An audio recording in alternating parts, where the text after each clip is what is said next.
What we're gonna do? Say strawberry and blueberry And shake. Shake. Say let's go. let's go.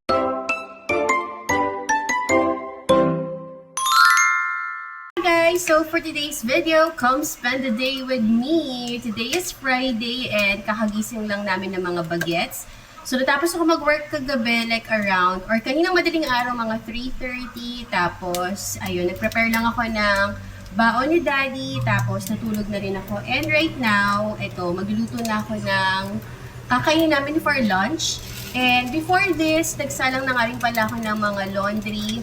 Tapos, nagbabad na ako ng mga puti para mamaya or tomorrow, pwede ko na siyang pusutin. Tapos, tsaka ko siya isasalang sa washing machine. But anyways, for our lunch, wala lang to. Kung ano yung maisip ko kasi nakalimutan ko palang ilabas yung chicken namin. So, ngayon, since we still have leftover rice, nagluto ako ng fried rice with ground beef, corn, and carrots. Parang ano siya, rice in a box yung peg niya, ganon. Tapos, naisip ko na lang din magluto ng gulay. So, I have here sitaw, kalabasa. Igigisa ko lang siya. Tapos, mag-a-add na rin ako ng konting beef para may meat naman siya. Si Ethan right now, waiting lang for the food and nandun siya sa may dining area, nagwo-watch. Pero kanina pagkagising niya, ang hinanap niya kaagad is yung Play-Doh niya. Then, si Kuya Evo, I don't know.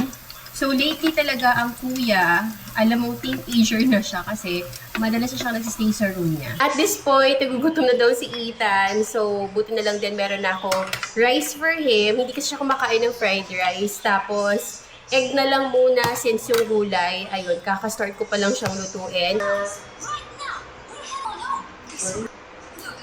Yung fried rice, okay na. Tapos yung gulay, konting kulo na lang din, okay na rin siya. Hugas na lang muna ako para hindi siya matambak because si Kuya Ivo na yung paghuhugasin ko after namin kumain. Hugasin ko lang to, then hopefully okay na yung gulay para makakain na kami ng lunch. Alala ko nga rin pala guys na meron pa akong frozen strawberries and blueberries kaya gagawa tayo ng smoothie for me, Kuya, and Ethan. I want and Daddy and Mommy. Yes, Mommy and Daddy. And Tata And Ethan, of course, Kuya Evo. Ayan. What we're gonna do? Say strawberry and blueberry And shake. Shake. Say let's go. let's go. Ice. Okay. Slowly.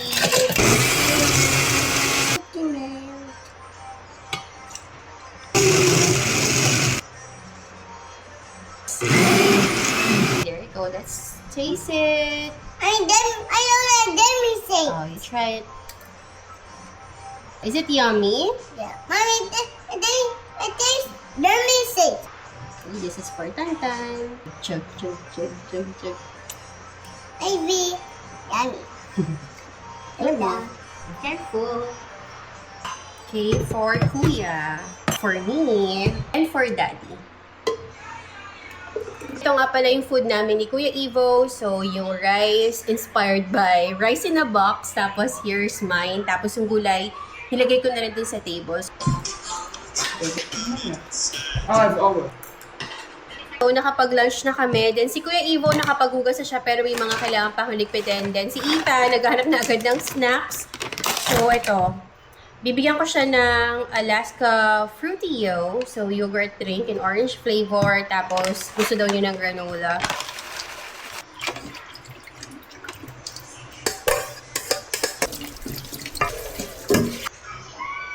No, this one. Here, this one. Wag yan. Wala pa. It's coming na. I want to run. Doon ako sa kitchen and sa dining and now moving on dito sa may sala namin. Actually, hindi to part ng plant. Kaya lang kasi, pagtingin ko sa floor namin, may mga alikabok na. So, I decided na magwalis na lang muna plus mop lang. And si Ethan, dala siya mag-screen time. So now, he's playing his toys. So ito naman yung routine niya usually. Wait na! It's alikabok! So yes. Sorry. Wow.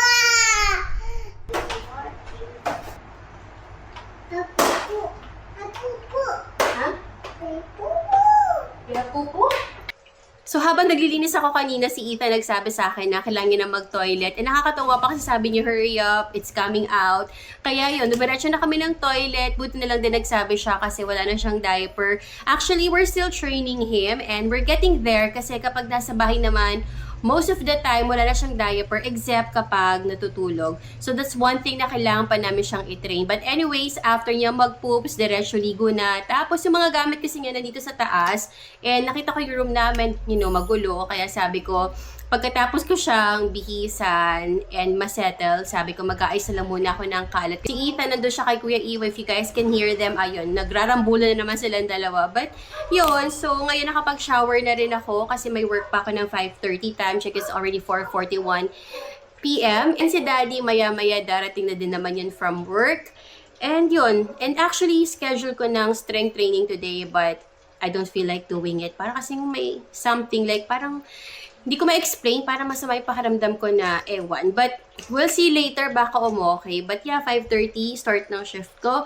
And for now, I'm gonna finish yung naiwan ko sa baba pa. Konting likpitan na lang naman yon. And yeah, that's about it for today's video, guys. And I'll see you on the next one. Bye!